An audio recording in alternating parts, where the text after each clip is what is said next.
La boda de mi hermana costó $100,000. Yo sé el monto exacto porque fui yo quien terminó pagándolo, aunque en ese momento ni siquiera lo sabía. La ceremonia fue en el Cabarrus Country Club, el 19 de julio. Un pabellón al aire libre con 150 invitados sentados en sillas blancas perfectamente alineadas sobre un césped tan bien cuidado que seguramente costaba más que mi renta mensual. Había una torre de champaña en el salón, un cuarteto de cuerdas junto al arco de rosas, y mi papá en la mesa principal, con micrófono en mano, levantando su copa con una sonrisa de triunfo, como si hubiera hecho el mejor negocio de su vida. Y en su mente, probablemente así era. Dijo que esa boda era el mejor regalo que le habíamos dado a Naomi y Jordan. Todo el mundo aplaudió. Yo no. Yo estaba sentada en la mesa 7 con mi novio Marcus, usando un vestido azul marino de $40 de una tienda barata y unos aretes de perlas que eran de mi abuela. Solo miré a mi papá desde lejos y, en voz baja, le dije, revisa tu buzón. Su expresión cambió al instante.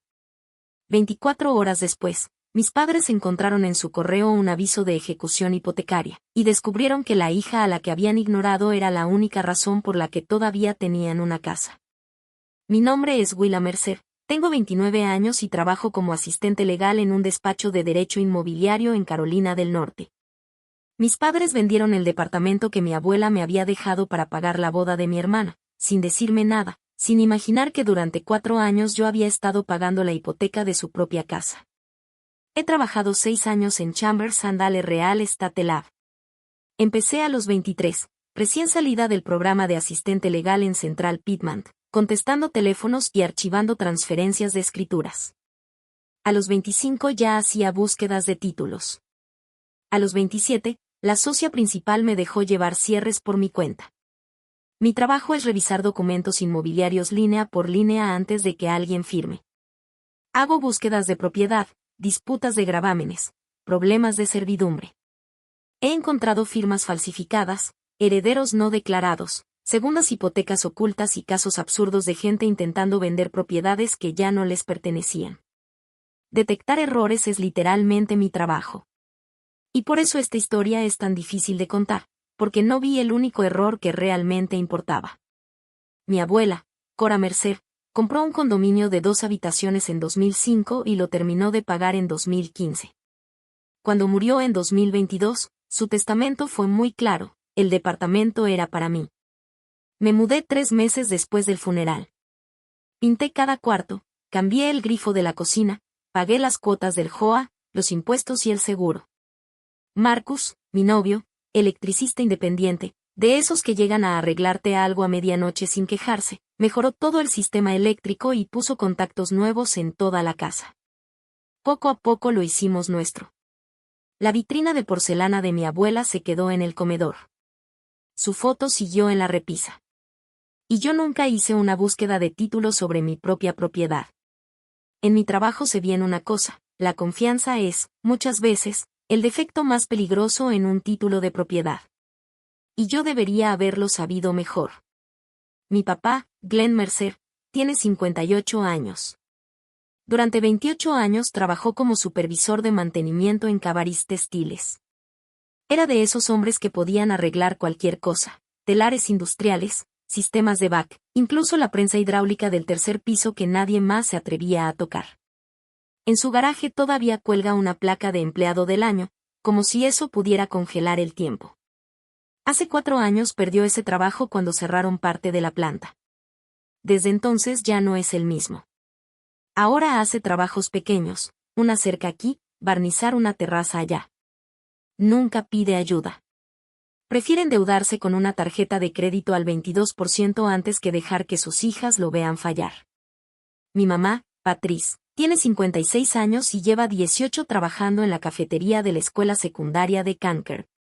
Red para el cabello, cuchara grande, charolas de comida. Creció en un parque de casas móviles en Albemarle. Su papá se fue cuando ella tenía 11, y su mamá trabajaba 2 turnos y aún así no alcanzaba para pagar la luz en verano. Su vestido de graduación lo sacó de una tienda de segunda mano. Se casó con mi papá a los 21 y siempre prometió algo muy claro, sus hijas nunca iban a saber lo que es quedarse sin nada.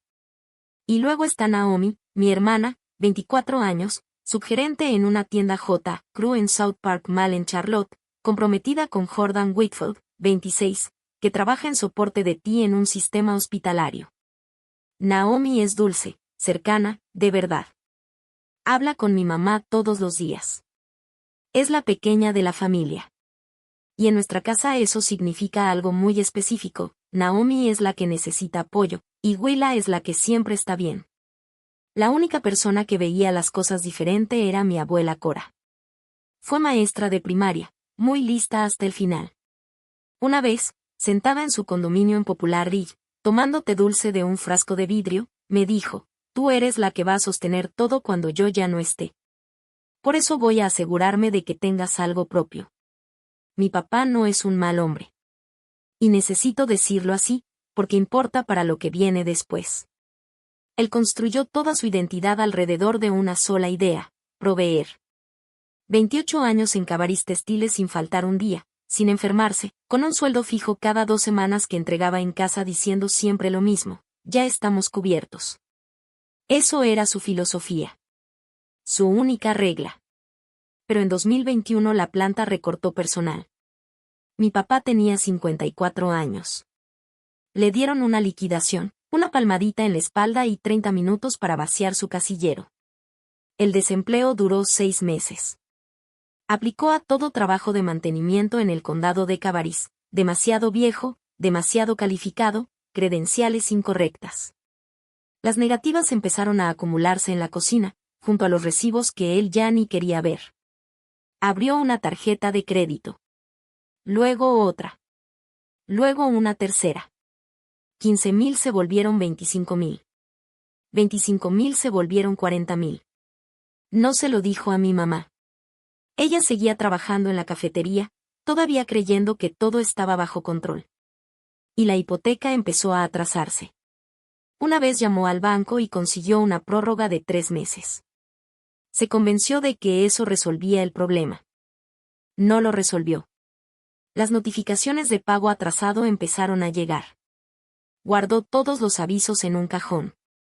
Cuando murió la abuela Cora y me dejó el condominio a mí, mi papá Glenn no lo vio como una herencia de su nieta. Lo vio como un recurso familiar. Se dijo a sí mismo que mamá hubiera querido que lo usáramos. Se dijo que el testamento era solo una guía, no una regla fija. Se dijo que como el título de propiedad nunca se había transferido formalmente en el momento exacto, técnicamente todavía podía considerarse parte del patrimonio. Y como él era el encargado, el que resolvía todo, entonces podía decidir. Así funcionan muchas cosas cuando alguien cruza una línea sin admitirlo. No es un solo acto grande y obvio. Es una cadena de pequeñas excusas que suenan razonables. Cada una lo suficientemente cómoda como para no perder el sueño esa noche. Así es como gente que se considera decente termina haciendo cosas terribles, no de golpe, sino poco a poco, justificándolo todo. Mientras tanto, mi mamá Patrice creció con hambre. No ese hambre que la gente describe en internet, sino el real, el de abrir el gabinete y encontrar casi nada, el de cenar lo que hubiera, sin opción. Su casa en Albemarle era un remolque con un agujero en el baño, tan grande que se podía ver la tierra debajo. Su mamá trabajaba en una tintorería en la mañana y en una gasolinera en la noche, y aún así no alcanzaba para pagar la luz en verano. Patrice iba a la escuela con los mismos 3 conjuntos de ropa, y sabía perfectamente lo que los otros niños decían de ella, aunque fingieran no escucharlo. Se casó con Glenn a los 21 porque él era estable. Tenía trabajo. Tenía una camioneta que siempre encendía. Y, sobre todo, la miraba como si valiera algo, algo que nadie más le había dado. Ese día ella se hizo 2 promesas. La primera: sus hijas nunca iban a usar un vestido de graduación de segunda mano. La segunda: cuando se casaran, sería algo digno, algo grande, algo que se viera como lo logramos. Nada de juzgados. Nada de reuniones simples en un patio. Tenía que ser una boda de verdad. Una boda que demostrara que ya habían salido de donde venían. Cuando Naomi se comprometió en Navidad, con Jordan arrodillado, el anillo, las lágrimas, todo ese momento perfecto. Patrice lo vio como la meta final. 35 años de trabajar en la cafetería, de recortar cupones, de negarse cosas para poder decirle que sí a sus hijas. Y por fin estaba ahí, la boda. Era su momento tanto como el de Naomi. Empezó a planearlo antes de que siquiera se enfriara el champagne, el Cabaris Country Club como lugar, flores de chícharo dulce y ranúnculos, vestido en una boutique de Charlotte, un presupuesto de $100,000. Una vez le preguntó a Glenn, ¿y esto cómo lo vamos a pagar? Glenn solo respondió, ya encontré la forma. Y Patrice no preguntó más. No quiso saber de dónde salía el dinero. Porque saberlo podía significar que la boda no pasara. Y la boda tenía que pasar. Porque esa boda no era solo una fiesta. Era la prueba de que por fin había escapado del remolque. Y no podía permitirse cuestionarla. Aquí es donde empieza la parte que nadie sabía. Era octubre de 2021. Un sábado por la mañana manejé a la casa de mis papás en Branch View Drive, en Canapapolis, para dejarles unas despensas. Glenn y Patrice estaban en la iglesia. Entré con la llave extra que seguía escondida bajo la misma ranita de cerámica en el porche. Esa ranita llevaba ahí desde que yo tenía 12 años. Dejé las bolsas en la cocina, y fue ahí cuando vi los avisos. 2 sobres del Cabaris Federal Credit Union. Ambos con la palabra atrasado marcada en rojo. Los abrí. Hipoteca con 2 meses de atraso. Total pendiente, $1,900 más recargos. Me quedé parada en su cocina con esos papeles en la mano, haciendo cuentas rápido en la cabeza. Mi papá había perdido su trabajo 5 meses antes. El seguro de desempleo solo cubría una parte. La hipoteca era de $950 al mes. Ya se estaba hundiendo. Y entendí todo sin que nadie me lo explicara. No lo enfrenté. No llamé. No pregunté nada. Llegué a mi casa, me senté frente a la laptop y programé un pago automático, $950 cada mes desde mi cuenta personal hacia Cabaris Federal Credit Union. Referencia, cuenta de Glenn Mercer terminación 4471. 2 meses después agregué el seguro de la casa, $210 mensuales. Total, $1,160 al mes. Casi una cuarta parte de mi sueldo como asistente legal en Chambers and Dale. Se lo conté a Marcus. Se quedó sentado en el sillón, me miró un buen rato y solo dijo, es tu dinero, tú decides. Y ahí se quedó. No le dije nada a mi papá. No le dije nada a mi mamá. Mi papá llamó al banco una vez, meses después. Le dijeron que todo estaba al corriente. Él asumió que el problema se había arreglado solo. Nunca preguntó más. Mi mamá ni siquiera sabía que había habido un problema. 4 años.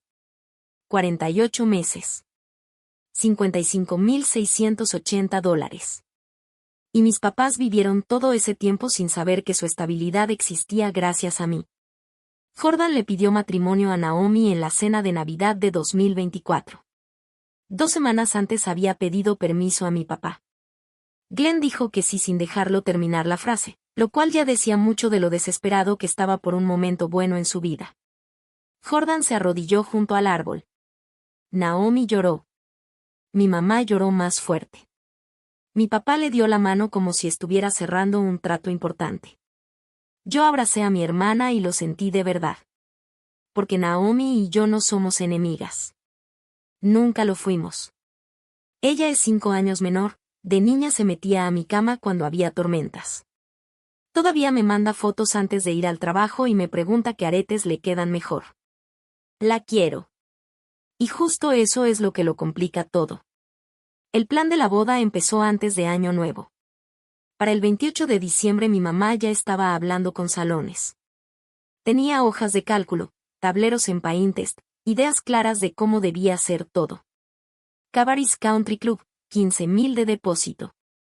Vestido en una boutique en Providence Road, 4,500. Flores, 8,000.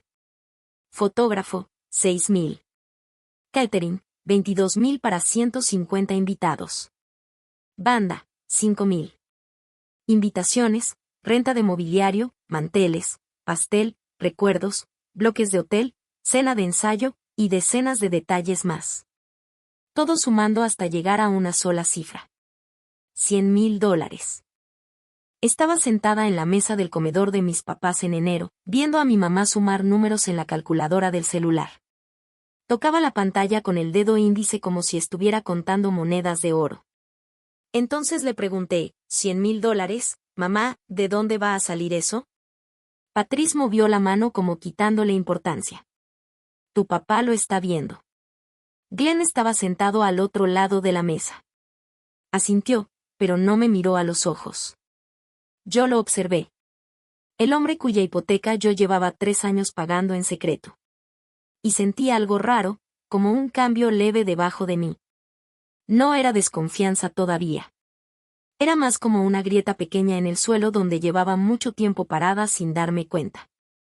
Ese invierno antes de que todo se viniera abajo fue el mejor de mi vida, y yo no lo sabía. El condominio en Popular Ridge ya se sentía completamente mío. O al menos eso creía. Había pintado el cuarto principal de gris suave. Marcus había arreglado toda la electricidad de la cocina. El mueble de porcelana de mi abuela Cora seguía en el comedor, con su vajilla de boda que nadie usaba, pero que nadie se atrevía a tirar. Su foto seguía en la repisa, enmarcada en latón, Cora a los 70, frente al mismo condominio, sosteniendo la carta de pagado por completo como si fuera un diploma. En febrero, Diane Chambers me llamó a su oficina.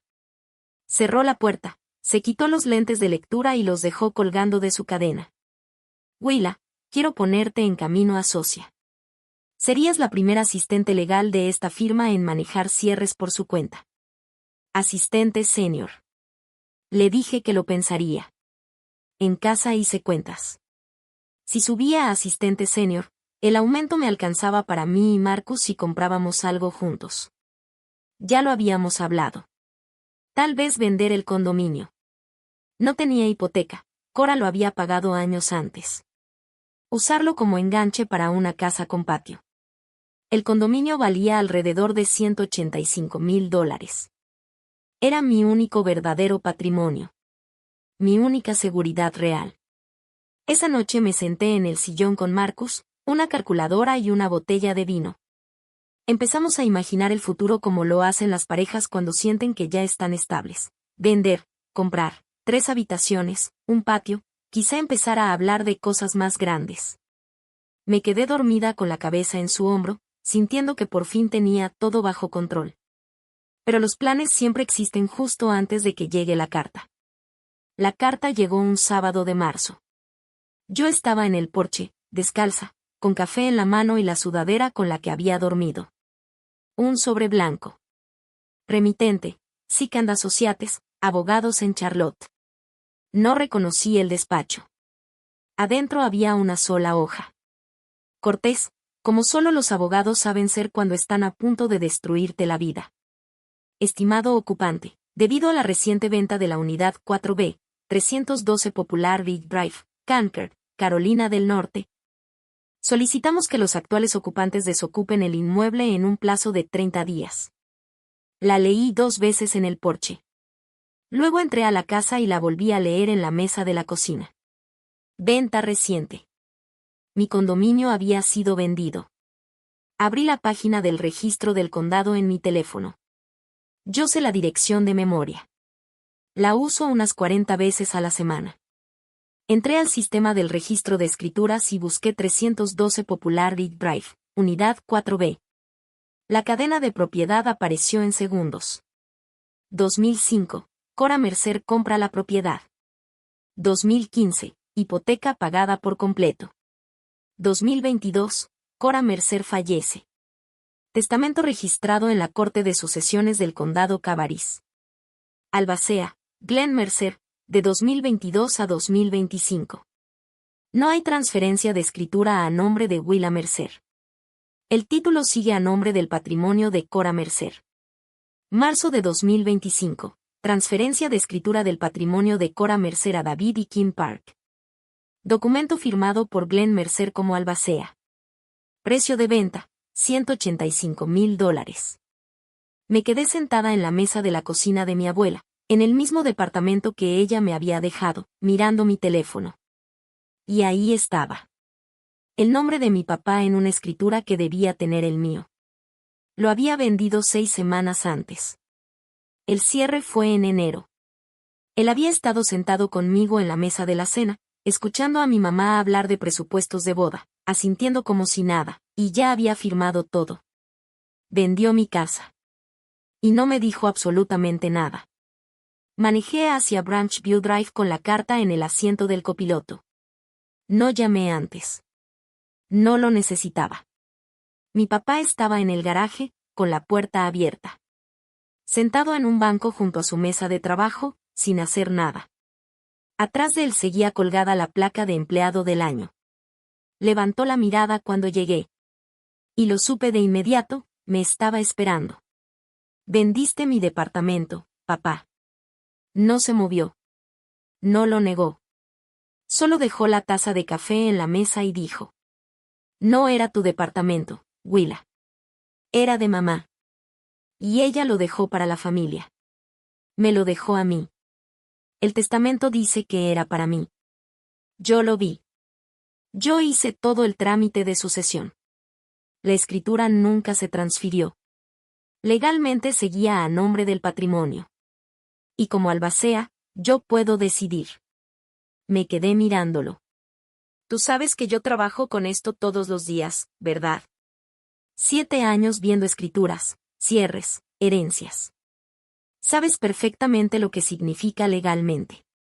Su boca se abrió, y se cerró otra vez. Y entendí algo en su cara. No era enojo.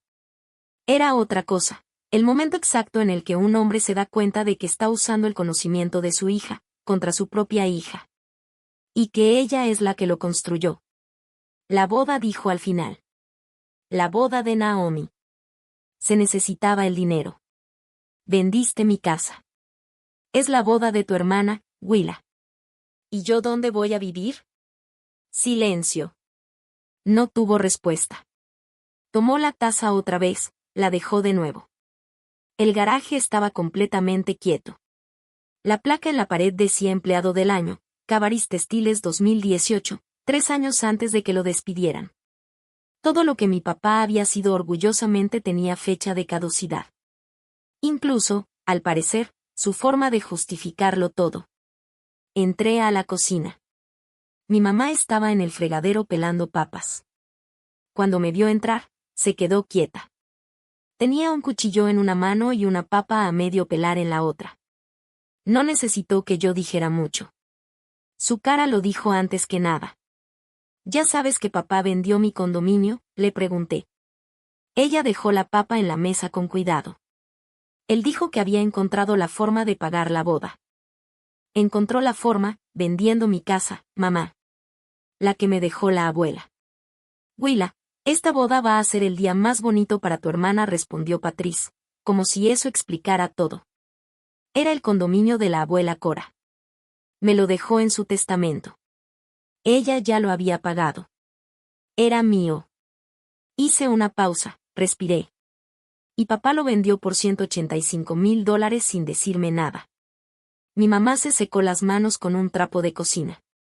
Lo dobló una vez, luego otra, con esa calma exagerada de alguien que no quiere que la conversación avance demasiado rápido. Y entonces dijo lo que ya sabía que iba a decir. Tú tienes a Marcus. Tienes tu trabajo. Tienes tu carrera.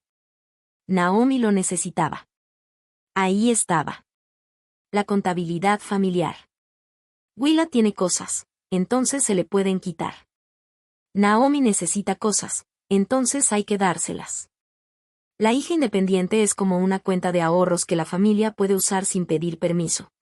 La hija menor es el proyecto al que siempre hay que invertirle sin cuestionar nada. No grité. No cerré la puerta de un golpe. Soy asistente legal. Yo no azoto puertas. Yo hago expedientes. Reúno pruebas. Construyo casos. Y en ese momento, ya estaba construyendo uno. Solo que nadie lo sabía todavía. Salí de la cocina de mis papás y manejé de regreso al condominio. Me quedaban 28 días ahí. Mi mamá no me siguió. Volvió a pelar papas como si nada. En el condominio estaba el sillón de Cora. Su foto en la repisa. El silencio de siempre. 28 días, y después todo eso iba a pasar a manos de David y Kim Park. Dos desconocidos que pagaron $185,000 por la casa que mi abuela me había dejado. Me senté, tomé el teléfono y abrí mi app del banco. Ahí estaban los pagos automáticos.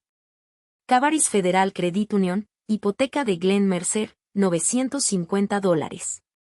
Próximo pago, 1 de abril.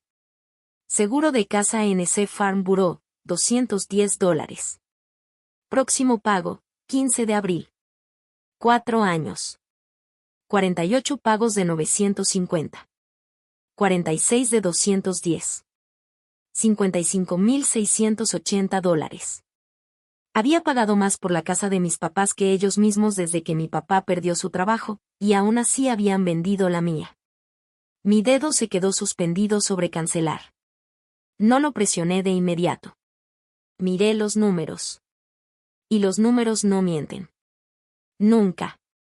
Por eso me gustan. No justifican nada. No dicen Naomi lo necesitaba. No miran hacia otro lado. Solo están ahí. Fríos. Exactos. Reales. Marcus entró. Había estado en su camioneta dándome espacio. Me vio la cara y se sentó a mi lado en el sillón sin decir nada. Así es él. Un electricista entiende el ambiente como si fuera un circuito, donde hay corriente, donde no, y que está a punto de fallar. ¿Qué vas a hacer?, me preguntó. Lo que debía hacer hace 4 años. Y presioné cancelar en la hipoteca. Confirmado. Presioné cancelar en el seguro. Confirmado. Listo. Marcus se quedó en silencio unos segundos, procesándolo. Luego dijo. Entonces ni siquiera saben que tú estabas pagando. Bloqueé el teléfono y lo dejé boca abajo sobre el sillón. Están a punto de enterarse. Había pagado la hipoteca de mis papás durante 4 años. Más de $55,000. Y ellos no tenían idea. Y ahora mi papá había vendido el departamento que mi abuela me dejó para pagar una boda de $100,000, sin preguntarme nada. Yo simplemente cancelé los pagos. Hice exactamente lo que viene después, porque las líneas de tiempo de una ejecución hipotecaria son parte de mi trabajo. Si alguna vez fuiste el cajero automático de una familia que ni siquiera te agradece, sigue escuchando. Empaqué el condominio en 2 fines de semana. Marcus rentó una camioneta de carga para el mueble de porcelana de la abuela Cora. Lo bajamos por las escaleras nosotros mismos, envuelto en cobijas de mudanza, porque no iba a confiar algo tan importante a unos mudanceros. La foto de mi abuela la envolví en papel de China y la puse dentro de una caja de zapatos. Esa caja la llevé en el asiento conmigo durante todo el trayecto. Todo lo demás cabía en cajas recicladas de una licorería en Church Street. Diane Chambers me ofreció el cuarto de emergencia arriba de la oficina de abogados. Segundo piso, una ventana, un radiador que sonaba como si estuviera a punto de morir y un baño en el pasillo que olía a papel viejo y cera de piso. No es bonito, me dijo, pero es gratis y es legal. Y eso es lo único que puedo garantizarte. Me mudé con una maleta, una cafetera y la foto de mi abuela en la mesa de noche. Marcus se quedó con el mueble de porcelana en su lugar. Ya veríamos después cómo acomodábamos todo. El miércoles, Naomi llamó emocionada, sin respirar casi. Willa, necesito pedirte algo, ¿quieres ser mi dama de honor? Se me cerró el estómago. Ella no sabía. De verdad no sabía. No tenía ni idea de dónde salía el dinero. Pensaba que mi papá tenía ahorros. Pensaba que la boda de $100,000 era fruto de 28 años de trabajo en Cavaris Textiles. No sabía que venía de vender mi casa. Voy a estar ahí, Naomi. ¿Eso es un sí? ¿Dama de honor? Voy a estar ahí. No dije sí. No dije no. Dije algo que suena como respuesta, pero no compromete nada. Respuesta de asistente legal, precisa, pero sin amarrarse. Naomi escuchó lo que quiso escuchar y empezó a hablar de vestidos de damas. Yo aparté el teléfono un poco y miré la foto de mi abuela en la mesa de noche. Cora me devolvía la mirada. Incluso en foto, parecía una mujer que sabía exactamente de lo que su hijo era capaz. Y entonces hice lo que debía haber hecho 3 años antes. Corrí un título completo del 312 Popular Ridge Drive, Unidad 4B. No una consulta rápida del registro. El análisis completo, cadena de propiedad, escrituras registradas, sucesión, gravámenes, todo el historial desde que se construyó hasta ese momento. Tardó 40 minutos. Y esto fue lo que encontré. 2005. Cora del Pine Mercer compra la unidad 4B con hipoteca en Cabarís Federal. 2015. Hipoteca pagada. Propiedad libre de gravamen. 2022. Muere Cora Mercer. El último testamento fue registrado en la Corte de Sucesiones del Condado Cabarís. La cláusula era clara.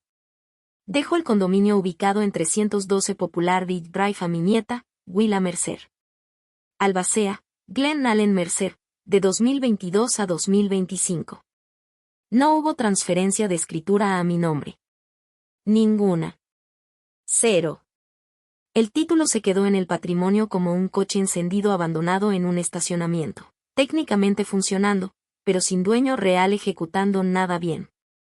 Glenn, como albacea, tenía autoridad legal para manejar los bienes, pero también tenía una obligación fiduciaria, distribuirlos como decía el testamento. Hizo una cosa.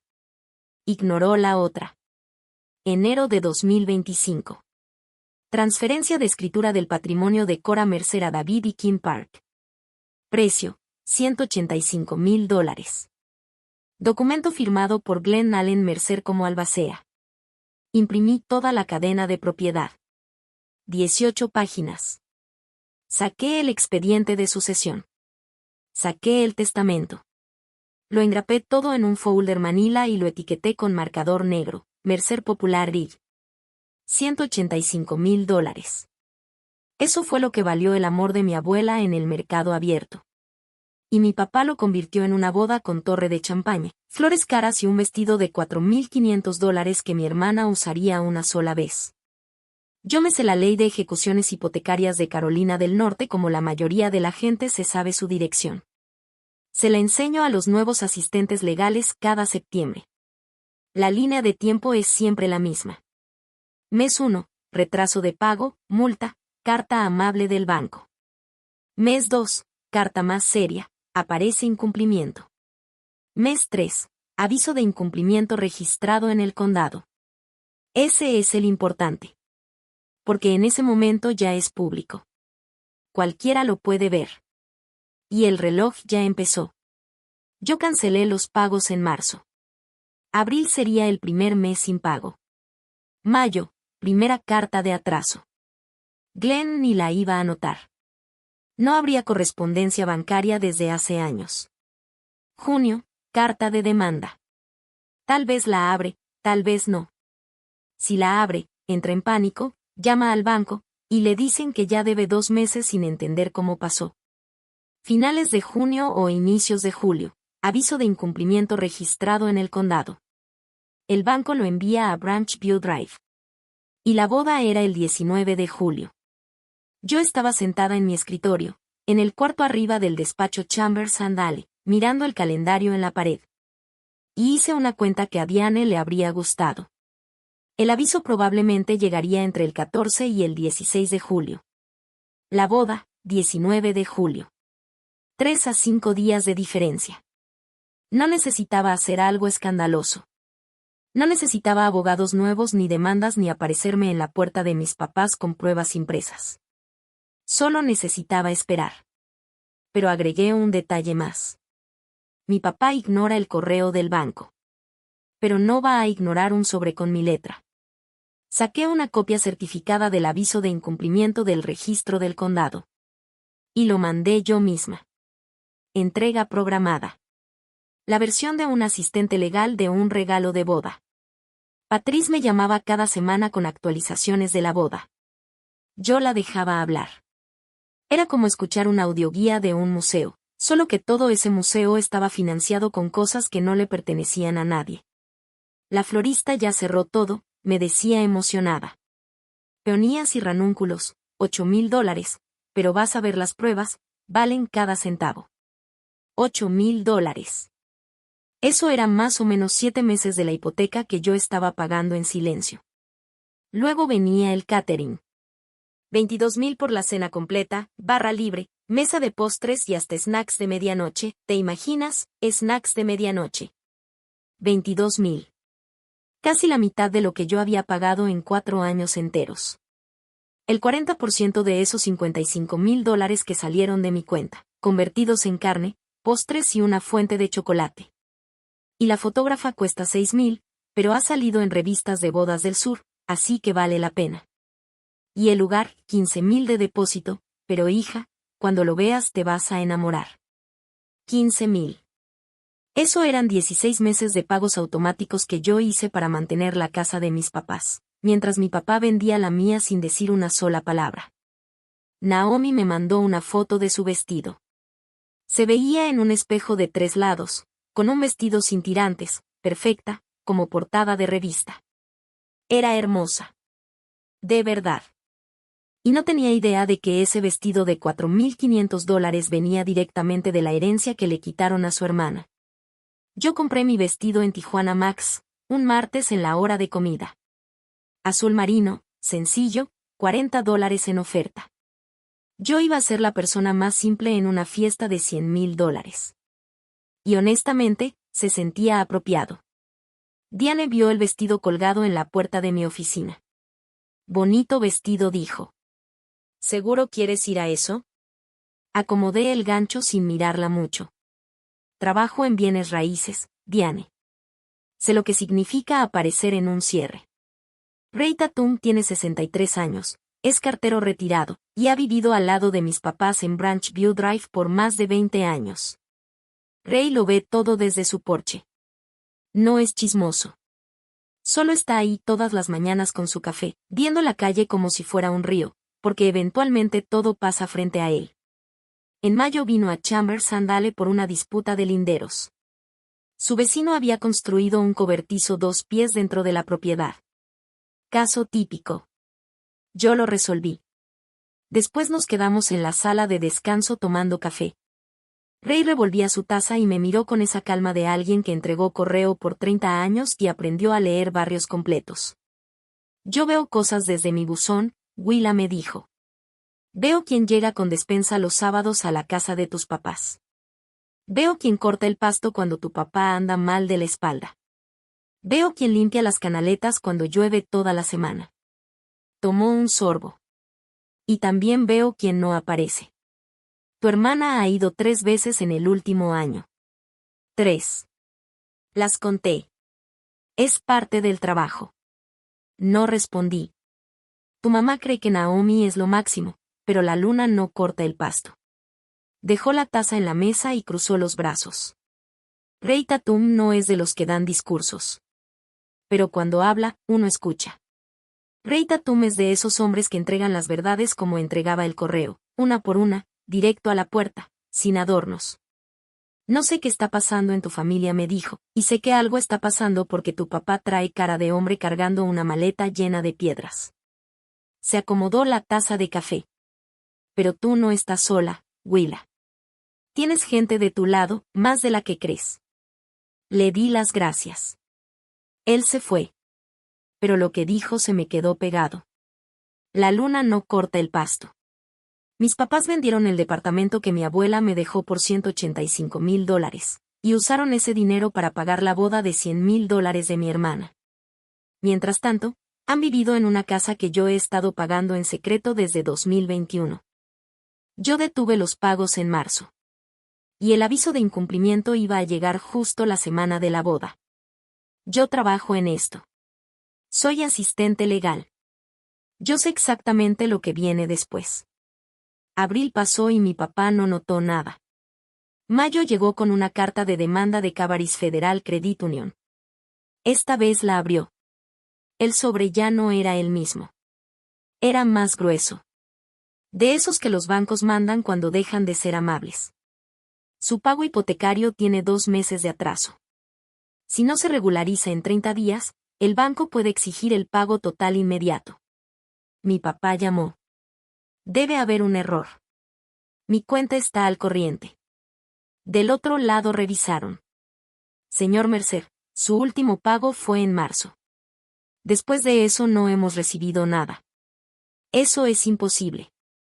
Yo tengo autopago desde hace años. Su autopago fue cancelado en marzo, señor. La cuenta de donde salía el dinero retiró la autorización. Colgó. Se quedó sentado en su camioneta en el estacionamiento de Walmart, abrió el portal del banco en su celular. La contraseña seguía siendo la misma de fábrica. Nunca la había cambiado en años. Entró. Historial de pagos. Ahí estaba. $950 cada mes. Una cuenta externa que no reconocía.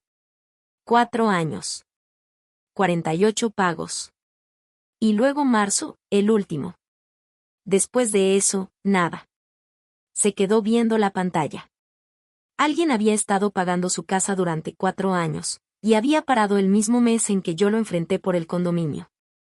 Se quedó 1 hora en el estacionamiento. Con las manos temblando. 2 días después llegó otra carta. El seguro de la casa cancelado por falta de pago. $210 al mes. La misma cuenta. La misma fecha. Mi papá había vivido en una casa que alguien más mantenía sin que él se preocupara por preguntar una sola vez quién. No sabía quién pagaba. Pero ya sabía cuándo se había detenido. Y también sabía por qué. El martes en la noche me llamó. Yo estaba arriba en Chambers Sandale comiendo pad thai en un contenedor de unicel y revisando un expediente de título para un cierre. Mi teléfono se iluminó. Papá. Dejé que sonara 3 veces. Contesté. ¿Fuiste tú? Sin saludo. Sin hola. Sin nada. Solo, la pregunta, ¿fuiste tú? La hipoteca. Alguien ha estado pagando mi hipoteca por 4 años. Una cuenta externa. Autopago. Se detuvo en marzo. ¿Fuiste tú? Del otro lado no contesté de inmediato. No era teatro. Solo estaba decidiendo cuánto decirle de golpe. Sí. Su respiración cambió. Más rápida. Rota. ¿Por qué? Porque en octubre de 2021 fui a tu casa y vi los avisos de atraso en la cocina. Y no quería que perdieras la casa. Silencio. ¿Por qué no me lo dijiste? Porque ibas a decir que no, y entonces sí la ibas a perder. Otra pausa larga. Yo podía escuchar el garaje de fondo, el zumbido del congelador, un grillo por ahí. Lo imaginé sentado otra vez en el banco de trabajo, debajo de la placa de empleado del año. Y se detuvo en marzo, dijo. Se detuvo en marzo porque el departamento, porque vendiste mi casa para pagar una fiesta, papá. Y yo decidí que ya no iba a pagar la tuya. Su voz se quebró apenas. Willa, la boda es en 5 semanas. Si se atrasa otro pago, el banco dijo. Yo sé lo que pasa cuando te atrasas. Es literalmente mi trabajo. Silencio. Después, más bajo. Ya no era un padre exigiendo. Era un hombre sin derecho a pedir. ¿Puedes volver a pagar? No. No discutió. No suplicó. Colgó. Yo dejé el teléfono y seguí comiendo mi pad thai. El expediente del título estaba limpio. Al menos la propiedad de alguien sí estaba en orden. Glenn le contó a Patrice un miércoles por la noche de junio. Yo no estuve ahí. Me enteré después por Naomi, que lo escuchó de Patrice, que lo contó en fragmentos, como alguien sacando pedazos de vidrio de una herida. Se lo dijo todo. La pérdida del trabajo. Las deudas. $40,000 en tarjetas de crédito que ella ni sabía que existían. La venta del departamento, $185,000. $100,000 para la boda. $40,000 para pagar deudas. $45,000 a una cuenta de ahorros que Glenn llamaba nuestro respaldo. Y la hipoteca, la parte que nadie esperaba. Que su hija mayor había estado pagando en silencio durante 4 años. $55,680. Desde una cuenta que ellos ni conocían. Una cuenta creada por la hija a la que le habían quitado su casa. Patrice estaba sentada en la mesa de la cocina. La misma mesa donde pelaba papas el día que yo la enfrenté. La misma mesa donde me dijo tu papá lo está manejando. Y sí, lo había manejado. Ella pagó la casa, dijo Patrice. 4 años. ¿4 años? Sí. ¿Y vendiste su departamento? ¿El que le dejó la abuela? Sí. Dicen que no gritó al principio. Se quedó con la cabeza entre las manos. La mujer de la cafetería que juró que sus hijas nunca iban a pasar carencias, por fin entendió algo que nunca quiso ver. Que todo tenía un origen. Y ese origen había sido el silencio de su hija mayor. Tenemos que cancelar la boda. Faltan 5 semanas. Los depósitos no se devuelven. Perdemos $60,000. Entonces los perdemos. Patrice, no podemos. Ahí sí gritó. Ya perdimos más que eso. Los vecinos lo escucharon. Seguro Rey Tatum también lo escuchó desde su porche. El hombre que llevaba años cargando una maleta llena de piedras, por fin la había abierto frente a su esposa. Y las piedras ya estaban en toda la cocina. No cancelaron. Y yo ya lo sabía. La falacia del ya hemos gastado demasiado como para echarlo atrás es la fuerza más poderosa en las finanzas familiares. La he visto en cierres cientos de veces. Gente que ya tiró $60,000 no reembolsables en un evento y aún así prefiere perder otros 40,000 antes que aceptar que se equivocaron desde el principio. Se mandaron las invitaciones. 150 confirmaciones. Proveedores cerrados. Pagos finales por hacer. Naomi todavía no sabía toda la verdad. Patrice le dijo que había complicaciones financieras y que todo se estaba resolviendo. La misma frase de siempre. Se está manejando. En nuestra familia, manejarlo era otra forma de decirlo estamos empeorando, pero con confianza. Patrice siguió con la rutina. Confirmó flores. Aprobó el acomodo de mesas. Pero la ilusión ya no estaba. Cada línea del presupuesto ahora tenía una segunda etiqueta invisible que no podía dejar de ver. Peonías, $8,000. 9 meses de mis pagos a la hipoteca. Torre de champaña, 2,400.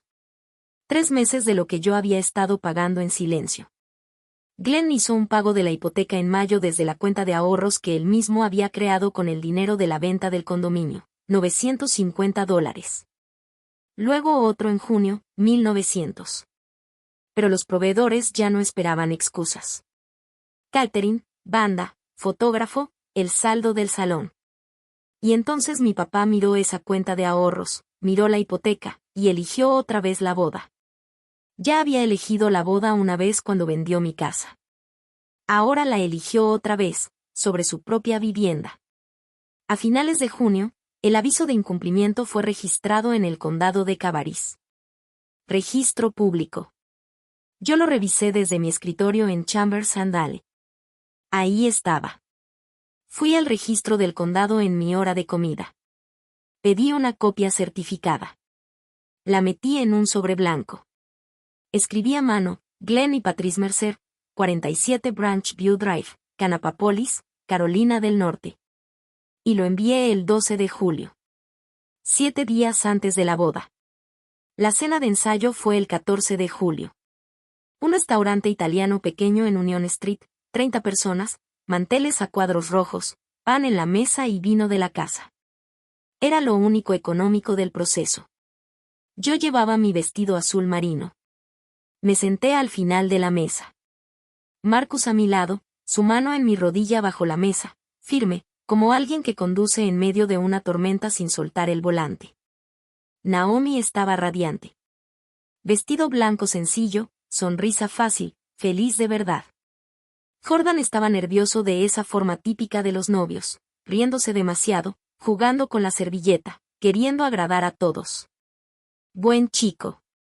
Patrice sonreía, pero no con los ojos. Era una sonrisa de actuación. Como testigo en una declaración, presente, pero desconectada. Glenn estaba enfrente de ella con 2 whiskies antes de que llegara la ensalada. La cara gris. Cansado de una forma que ya no era física. Lorraine Wakefield, la mamá de Jordan, 55 años, enfermera practicante en una clínica de Charlotte, se sentó a mi lado durante el postre. Tenía esa mirada de gente que te analiza antes de que termines la primera frase. ¿Estás bien, cariño? Sí, señora Wakefield, estoy bien. No quiero meterme donde no me llaman, pero soy enfermera. Y sé distinguir entre un estoy bien real y uno falso. Tú eres del segundo tipo. Lo dijo sin juicio, solo como observación. Le di una sonrisa sincera. La primera en semanas. Eres buena, le dije. Ella miró alrededor del salón. He estado observando a tus papás esta noche, algo no cuadra. Tu papá parece que vino a un funeral, no a una boda. Tal vez sí lo es. Lorraine no insistió. Solo rompió un pedazo de pan con mantequilla y dejó que el silencio hiciera su trabajo. Las enfermeras practicantes son como los asistentes legales, ven lo que está en el expediente, y lo que falta. Y lo guardan. 2 días después, entendería exactamente a qué me refería. Naomi me llamó a las 11 de la noche antes de su boda. Yo estaba en el cuarto arriba de Chambers and Dale, sentada en la cama angosta con la foto de mi abuela en la mesa de noche y un expediente abierto en la laptop que ni siquiera estaba leyendo. El teléfono se iluminó. Naomi. Estaba emocionada, nerviosa, hablando rápido. Willa, me caso mañana, ¿te das cuenta? Mañana voy a ser esposa. No puedo dormir. Jordan está con su mamá, yo estoy en el hotel, es una suite enorme, hay champagne, estoy en pijama comiendo papas fritas del room service y no puedo dejar de sonreír. Se rió. La risa de una chica de 24 años en la mejor noche de su vida. Yo cerré los ojos. ¿Estás feliz por mí, Willa? Hubo una pausa. Claro que estaba feliz por ella. La amaba. Amaba a la niña que se metía en mi cama cuando había tormenta. Amaba a la mujer que me mandaba fotos de sus outfits todas las mañanas. Eso no había cambiado. Lo que había cambiado era el precio de su felicidad, y ella ni siquiera sabía que existía. Si estoy feliz por ti, Naomi. De verdad. ¿Promesa? Otra pausa. Promesa. Y entonces su voz bajó, más suave. Willa, no te lo digo mucho, pero eres la mejor hermana del mundo. Siempre eres la que lo sostiene todo. No sé cómo lo haces.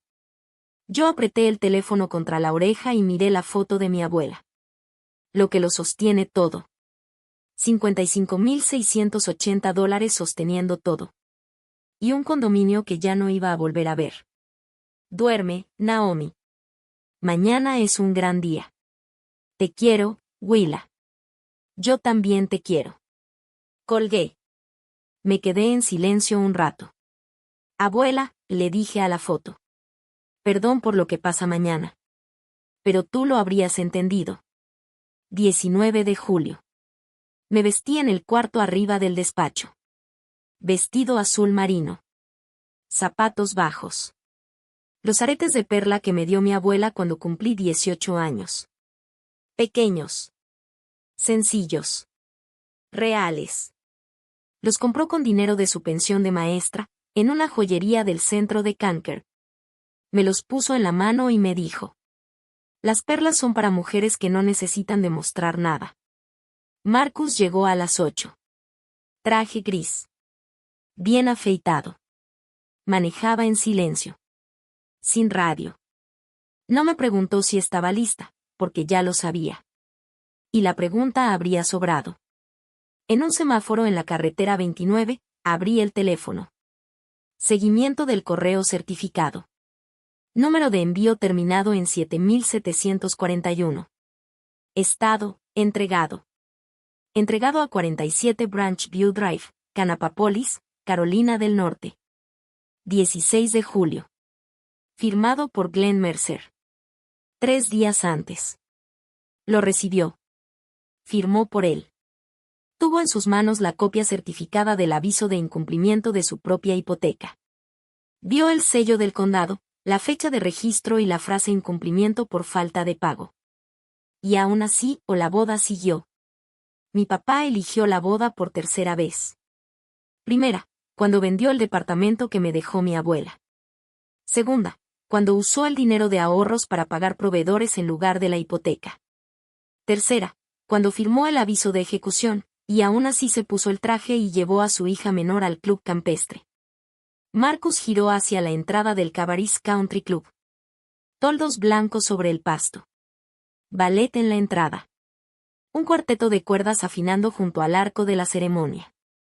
Rosas blancas enredadas en madera. 150 sillas perfectamente alineadas sobre un césped que parecía alfombra. Una fiesta de $100,000, pagada con el condominio de mi abuela. ¿Lista?, preguntó Marcus. Un asistente legal siempre está lista para el día de cierre. La ceremonia fue hermosa. Y lo digo en serio. Nada de lo que pasó después cambia el hecho de que mi hermana se casó en una tarde perfecta de julio, bajo un cielo azul de Carolina, y todo se veía hermoso. Naomi caminó hacia el altar del brazo de Glenn. El vestido de $4,500 brillaba con la luz. El velo arrastraba suavemente sobre el pasto. Jordan ya estaba llorando antes de que ella llegara a la mitad del camino. 150 personas se levantaron al mismo tiempo. Ese gesto automático de las bodas, la inhalación colectiva cuando aparece la novia. Glenn entregó a Naomi. Dio un paso atrás. Traje oscuro. Corbata perfecta. La frente húmeda, pero no por el calor. Patrice estaba en la primera fila. Lloraba con ambas manos sobre la boca. Para cualquiera, era emoción pura. Una madre desbordada. Pero yo estaba 3 filas atrás y veía otra cosa. No era solo alegría. Había algo más. Un temblor en los hombros. Una tensión rara entre los sollozos. La culpa se parece mucho al llanto en una boda. Son casi iguales. Solo las diferencias pequeñas te delatan. El ministro habló. Ellos dijeron los votos. Intercambio de anillos. El beso.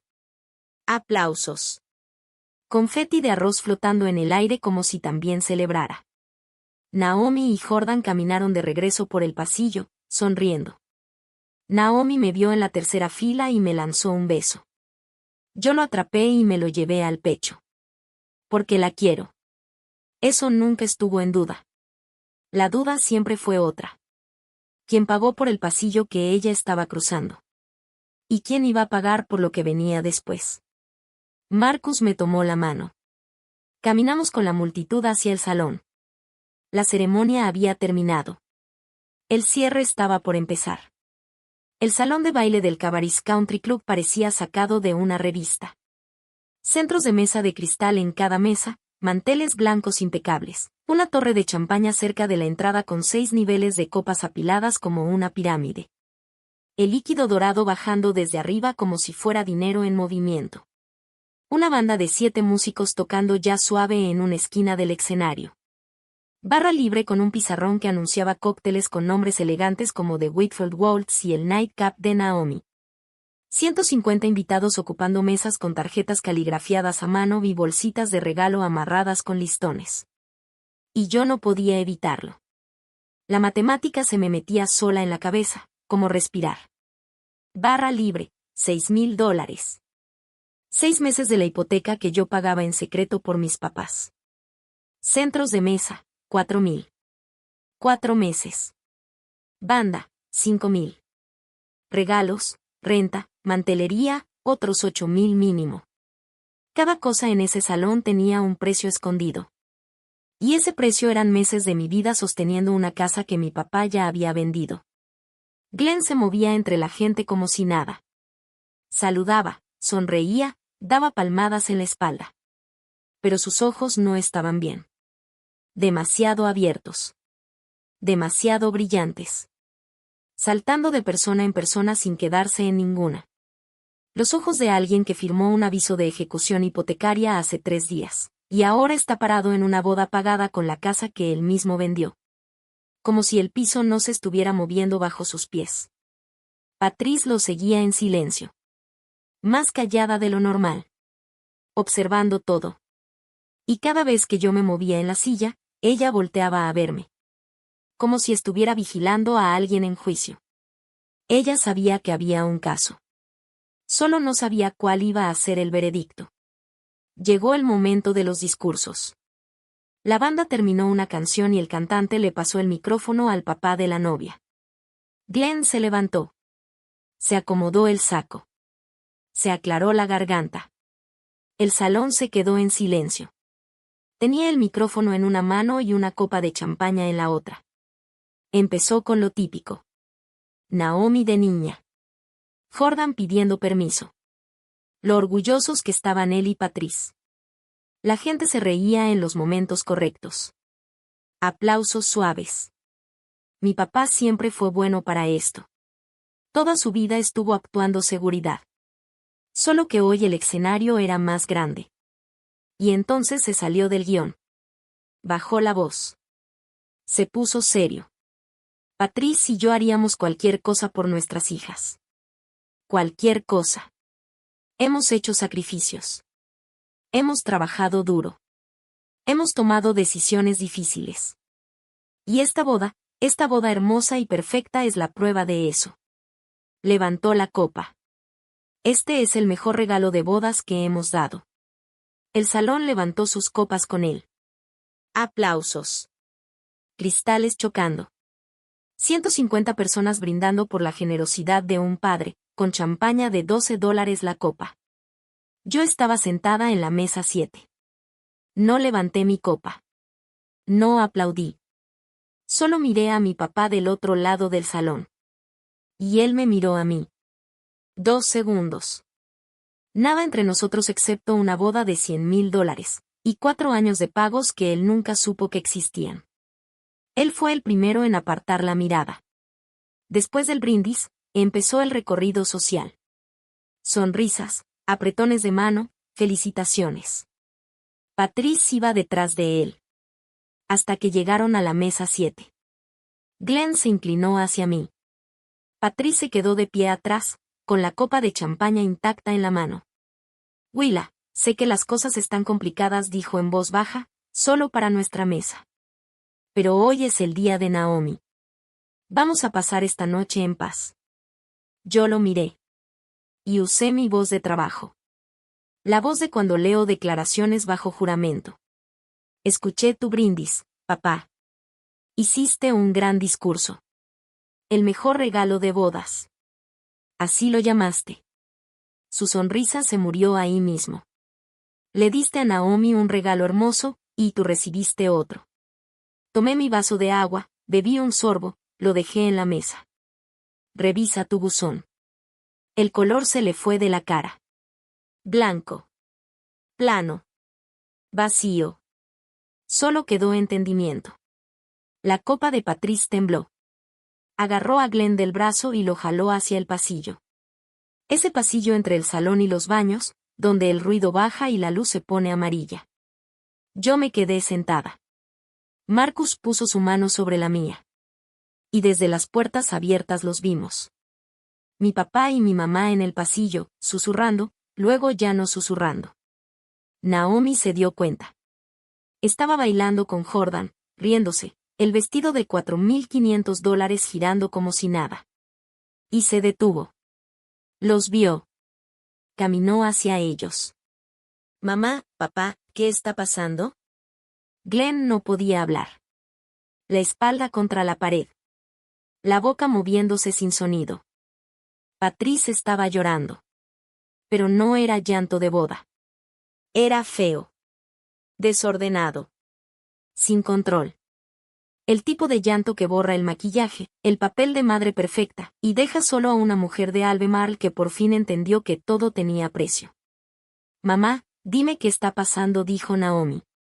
Patrice lo soltó de golpe. Como arrancar una venda. Tu papá vendió el departamento de Willa, el de la abuela, lo vendió para pagar esta boda. Silencio.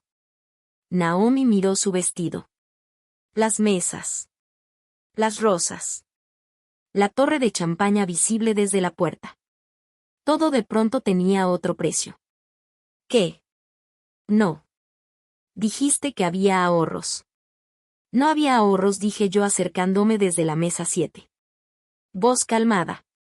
Vestido azul marino. Aretes de mi abuela. Naomi volteó a verme. ¿Es cierto? Sí. Pausa. Papá vendió el condominio que la abuela me dejó en su testamento. Enever hizo el cambio de escritura del todo, así que legalmente podía venderlo como ejecutor del testamento. Y lo hizo. Con eso pagó esto, dije, señalando el salón detrás de mí. Las rosas. La banda. La torre de champaña. Todo ese lujo. Yo nunca habría querido esto, Willa, dijo Glenn, rápido, como si necesitara defenderse. Lo sé. Pero tú tampoco preguntaste de dónde venía el dinero. Ahí estaba otra vez. Se está manejando. Como si no preguntar lo hiciera correcto. Glenn se separó de la pared. Intentaba volver a ser el hombre que daba discursos, el que decía estamos bien, el que saludaba a todos con seguridad. Pero ya no estaba ese hombre. Willa, es la boda de tu hermana, por favor, podemos hablar de esto mañana. Yo lo miré. Podemos hablarlo ahora, porque hay algo más que no sabías. Mi voz no cambió. Tranquila. Precisa. Como en una mesa de cierre. Yo pagué tu hipoteca durante 4 años, papá. Pausa.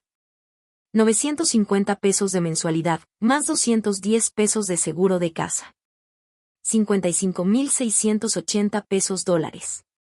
Empecé en octubre de 2021, cuando vi los avisos de atraso en tu cocina. Y lo detuve en marzo, la misma semana que me enteré que vendiste mi departamento. Patrice se llevó la mano a la boca. 55.000. Y el aviso de ejecución hipotecaria que llegó a tu casa hace 3 días. Eso es lo que pasa cuando la persona que mantiene tu casa en silencio deja de pagar, porque tú le quitaste la suya. Desde la entrada del pasillo, Lorraine ya estaba ahí. Había escuchado suficiente. Miró a Glenn, luego al salón. Los centros de mesa de cristal. La torre de champaña. La banda tocando Sinatra para una fiesta que no sabía que el piso se estaba rompiendo. Y lo dijo claro. Vendiste el departamento de tu hija para pagar esto, y ella era la que te estaba pagando la casa. Glenn se sentó en la banca del pasillo. No por decisión. Sus piernas simplemente dejaron de sostenerlo. Como cuando una mentira deja de funcionar como estructura. Patrice volteó hacia mí. El maquillaje corrido. ¿Por qué no nos dijiste que tú estabas pagando? Mi voz no se movió. ¿Y por qué no me dijiste tú que vendiste mi casa? La música seguía. La gente seguía bailando. La mayoría no sabía nada. Pero aquí, en este pasillo, ya lo sabían todos. Naomi. Jordan. Glenn. Patrice. Lorraine. Marcus detrás de mí. Todo el mundo sabía. No dejé de ayudar porque dejé de querer, dije. Dejé de ayudar porque ustedes me enseñaron que lo que yo daba no valía. Pausa. Así que dejé de dar. Me giré hacia Naomi. Seguía ahí, entre Jordan y Lorraine. El velo corrido hacia atrás. El maquillaje intacto, porque todavía no había empezado a llorar. Todavía estaba en shock. Demasiado grande todo para ese pasillo. Para el vestido. Para la torre de champaña detrás. Tenía 24 años. Y acababa de enterarse de que su boda estaba construida sobre la casa robada de su hermana, las mentiras de sus papás. Y 55.680 dólares de amor invisible que nadie le había contado. Este es tu día de boda. Yo le dije que lo suyo tenía que quedarse como suyo. Regresa ahí, baila con tu esposo, corta el pastel, sé feliz. ¿Cómo voy a ser feliz sabiendo todo esto? Porque nada de esto es tu culpa, Naomi. Tú no sabías. Pero ahora sí sabes. Y lo que hagas con eso importa más que lo que pasó antes. Ya estaba llorando. Jordan tenía el brazo alrededor de sus hombros. Lorraine le sostenía la espalda con esa calma de enfermera que ha visto cosas peores, pero sabe que peor no hace que esto sea pequeño. Voy a arreglar esto, Willa. No tienes que arreglar nada esta noche. Esta noche te casaste. Eso es suficiente. Tomé la mano de Marcus. Caminamos por el pasillo hacia la salida del club, el guardarropa, el libro de firmas, la foto enmarcada de Naomi y Jordan que recibía a los invitados al entrar. El valet trajo la camioneta de Marcus. Él abrió mi puerta. Me subí. Dio la vuelta, subió, encendió el motor. Salimos del estacionamiento con las ventanas abajo. No miré hacia atrás. Detrás de nosotros la boda seguía. Naomi bailaba. Jordan la sostenía. La torre de champaña seguía en pie. La banda seguía tocando. Pero la celebración ya tenía una grieta atravesándola. Y todos los que importaban sabían dónde había empezado. El lunes siguiente, Glenn pidió una modificación de su hipoteca. Por dificultad financiera. El banco aceptó un plan reducido, $600 al mes por 12 meses, con intereses al final del préstamo. Consiguió un trabajo de turno nocturno en un centro de distribución cerca de la enero de 85. 58 años. Espalda lastimada. Cargando cajas de 10 de la noche a 6 de la mañana. Esta vez no vendió la casa de nadie. Pagó con su cuerpo, porque ya no le quedaban activos ajenos que vender. Patrice habló con un abogado en Charlotte. No con Diane. Sabía perfectamente por qué. El abogado le dijo lo que yo ya sabía. Había un caso fuerte por incumplimiento de deber fiduciario. Como ejecutor del testamento, Glenn tenía la obligación legal de respetar la voluntad de la abuela. No lo hizo. Patrice llamó a Glenn. Glenn me llamó a mí. No contesté. Patrice llamó a Naomi. Naomi me llamó a mí. Ahí sí contesté. Quieren llegar a un acuerdo, me dijo. Ya lo sé. ¿Vas a aceptar? Que su abogado llame a Diane. En agosto Glenn firmó el acuerdo. Me debía $185,000. El precio completo del condominio. Un plan de pagos. Mes a mes. Hasta que tuviera 73 años. Naomi regresó el vestido de $4,500 a la boutique. Le dieron crédito de tienda. Vendió los centros de mesa de cristal en Marketplace.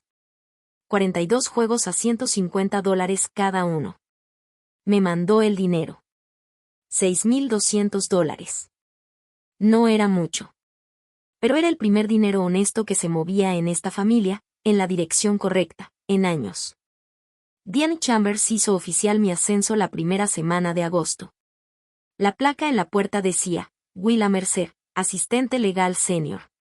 Marcus y yo firmamos un contrato de renta para un departamento de 2 habitaciones en Kanker. Un lugar nuevo. Mi nombre en el contrato. El nombre de Marcus en los servicios. Todo limpio. Todo claro. Todo nuestro. No retomé los pagos de la hipoteca. Glenn se encargó solo, a duras penas, entre el trabajo nocturno en la bodega, el plan de modificación y el acuerdo de pagos del juicio. Pero se encargó. Su problema. Su casa. Sus pagos. Naomi empezó a llamar todos los domingos. Ya no para pedir cosas. Ya no para hablar de fotos de boda o tarjetas de agradecimiento. Solo para hablar. Estábamos construyendo algo distinto. No la versión vieja donde ella flotaba y yo sostenía todo sin que nadie lo notara. Ahora las dos estábamos de pie. Despiertas. Patrice mandó una tarjeta en septiembre. Sin carta dentro. Sin explicación. Sin defensa. Solo una línea escrita con su letra cuidadosa. Perdón. No era suficiente. Pero era un inicio. La guardé en el mismo cajón donde está la foto de mi abuela. Glenn no se disculpó con palabras. Se apareció un sábado en nuestro nuevo departamento con su caja de herramientas. Preguntó si había algo que arreglar. Marcus lo dejó entrar.